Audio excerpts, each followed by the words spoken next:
सबसे पहले मैं बीएसएफ के 59th रेजिंग डे के एक दिन पहले मैं प्रेस के, प्रिंट मीडिया, इलेक्ट्रॉनिक मीडिया के सभी मित्रों का मैं IG special of Orissa frontier के टेक हेडक्वार्टर में स्वागत करता हूं। बीएसएफ 1 दिसंबर 1965 को रेज हुई है और उसके बाद से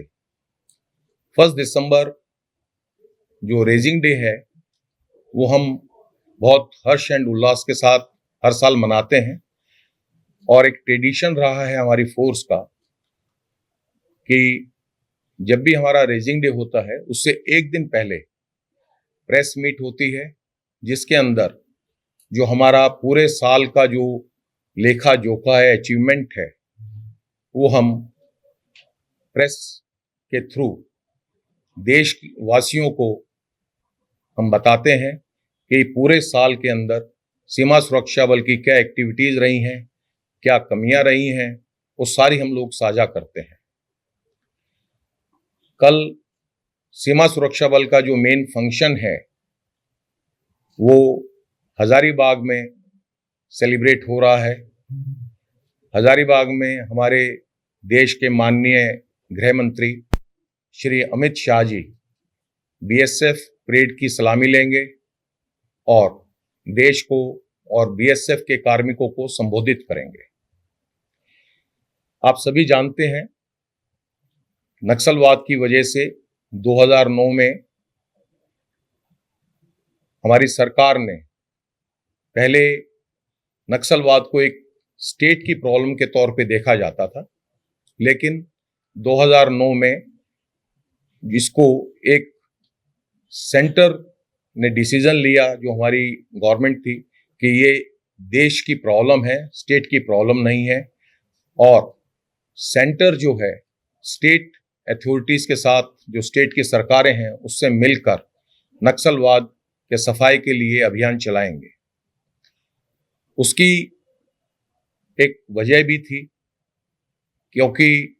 नक्सलवाद को स्टेट अथॉरिटीज जो हैं या स्टेट गवर्नमेंट है प्रॉपर ढंग से टैकल नहीं कर पा रहे थे। अपनी पूरी मेहनत के साथ स्टेट भी काम कर रही थी, लेकिन जब तक सेंटर की सहायता नहीं हुई इस केस में, तो वो प्रॉपरली इसको जो है टैकल नहीं कर पा रहे थे, जिसकी वजह से जो एक समयबद्ध तरीके से जो कार्रवाई होनी चाहिए थी वो नहीं हो पा रही थी। 2009 में जब ये डिसीजन हुआ, 2010 में पर्टिकुलरली स्टेट उड़ीसा के अंदर अप्रैल में सीमा सुरक्षा बल का डिप्लॉयमेंट हुआ। हमारा एक कोरापुट में हमारा सेक्टर ओपनिंग हुआ, जिसमें 5 यूनिटें डिप्लॉय की गई, और उसके बाद 2013 में सेक्टर मलकानगिरी का उदय हुआ और उसके अंदर 4 यूनिटें डिप्लॉय की गई, और 4 यूनिटें सेक्टर कोरापुट के अंदर, 4 यूनिटें सेक्टर मलकानगिरी में डिप्लॉयमेंट हुआ। और जो भी रिमोटेस्ट जो विलेजेस थे या जो बॉर्डर टचिंग एरिया छत्तीसगढ़ के साथ में या आंध्रा के साथ में, वहाँ पर हमारी सीओबीज खुली हैं और अभी भी खुल रही हैं, ताकि नक्सलवाद के अगेंस्ट हम अपना प्रॉपर कार्रवाई कर सकें।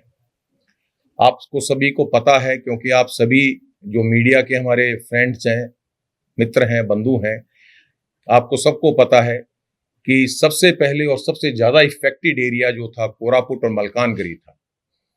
मैक्सिमम एक्टिविटीज़ कोरापुट और मलकानगिरी डिस्ट्रिक्ट में नक्सल्स की होती थी, लेकिन जब से सीमा सुरक्षा बल की वहाँ डिप्लॉयमेंट हुई है और डिस्ट्रिक्ट कोरापुट और मलकानगिरी के रिमोटेस्ट एरियाज में जाके हमारी जब सीओबी इस्टेब्लिश हुई हैं, पुलिस के साथ और एसओजीज के साथ मिलके हमने जो ऑपरेशन लॉन्च किए हैं, आज स्थिति ये है कि पिछले 3 साल में मलकानगिरी और कोरापुट डिस्ट्रिक्ट में कोई भी नक्सल रिलेटेड एक्टिविटीज नहीं हुई है, जबकि साइमल्टेनियसली हमने पूरे एरिया को प्रॉपर डोमिनेट करके उनके जो डंप्स थे, उनकी आईडीज थी, उनके हथियार थे, उनके लिटरेचर थे, हमने उनको सीज किया है, और इसकी वजह से उनकी एक कमर को हमने तोड़ दिया है एक तरह से, और स्टेट गवर्नमेंट ने एक डिसीजन लिया सेंटर के साथ मिलके कि अभी कोरापुट तकरीबन जो है पीसफुल है, तो कोरापुट से बीएसएफ की बटालियन एक मूव करके कन्माल जानी चाहिए, क्योंकि कन्माल में जो इंट की रिपोर्ट है कि वहाँ पर अभी बॉर्डर टचिंग जो छत्तीसगढ़ है या जो दूसरा जो एरिया है वहाँ से उनकी मूवमेंट है, और उसकी डिसीजन के ऊपर जनवरी 2023 में बीएसएफ की एक बटालियन जो रायगढ़ में थी और नारायणपटना एरिया को डोमिनेट करती थी, वो वहाँ से उठ के कन्माल डिस्ट्रिक्ट में चली गई है। और जब से सीमा सुरक्षा बल की बटालियन वहाँ गई है, तब से जनवरी 2023 से लेकर और आज तक कोई नक्सल रिलेटेड एक्टिविटीज वहाँ नहीं हुई है। वहाँ पर हमने नया टेक हेडक्वार्टर स्टेब्लिश किया है फुलबनी में, और जो 4 सीआरपी की जो सीओबीज थी वो हमने टेक ओवर की हैं, और 2 नई सीओबी वहाँ पर कोलमपाड़ा और मिग्नू पदर हमने वहाँ पर नई ओपनिंग की है। और इसी सीरीज के अंदर जो हमारा छत्तीसगढ़ से जो एरिया टच हो रहा है उड़ीसा स्टेट का, हमारी जो सबसे ज़्यादा रिपोर्ट आ रही थी वो तुलसी डोगरी फॉरेस्ट एरिया की थी। तो तुलसी बोई तुलसी में हमारी एक नई सीओबी हमने 24 अप्रैल को वहाँ खोली, और एक जो है हमारी एक सीओबी जो हमारे एक अपने जो हमारे एक कार्मिक हमारे एक डिप्टी कमांडेंट शहीद हुए थे सुनील बेहरा के नाम से जो है हुम्बी खारी को हमने वहाँ पर खोला है। तो अब उसके खोलने के बाद दोनों के बाद तो तुलसी डोगरी एरिया भी जो है तकरीबन अब डोमिनेट हो रहा है, हुम्बी खारी भी प्रॉपरली डोमिनेट हो रहा है। तो जो बॉर्डर एरिया जो उड़ीसा का छत्तीसगढ़ के साथ है वो भी तकरीबन अब शांत है, कोई भी नक्सल रिलेटेड अभी उसमें एक्टिविटीज नहीं हुई है। इसका एक सिर्फ हम ये नहीं कहते हैं कि सिर्फ सीमा सुरक्षा बल के डिप्लॉयमेंट की वजह से ही ये सारी चीजें शांत हुई हैं। इसमें स्टेट गवर्नमेंट की जो मशीनरीज हैं, स्टेट गवर्नमेंट की जो पुलिस है, स्टेट गवर्नमेंट की जो एसओजीज है, उसका भी बहुत बड़ा हाथ है। क्योंकि आप सभी जानते हैं कि स्टेट के अंदर जब सेंट्रल गवर्नमेंट की जो सीएपीएफ की जब डिप्लॉयमेंट होती है तो एक प्रॉपर कोऑर्डिनेशन के साथ में हम लोग काम करते हैं और स्टेट अथॉरिटी से मिलकर काम करते हैं कि जब ही उसी का एक नतीजा है कि आज उड़ीसा स्टेट के अंदर नक्सलवाद अपनी आखिरी सांसें ले रहा है।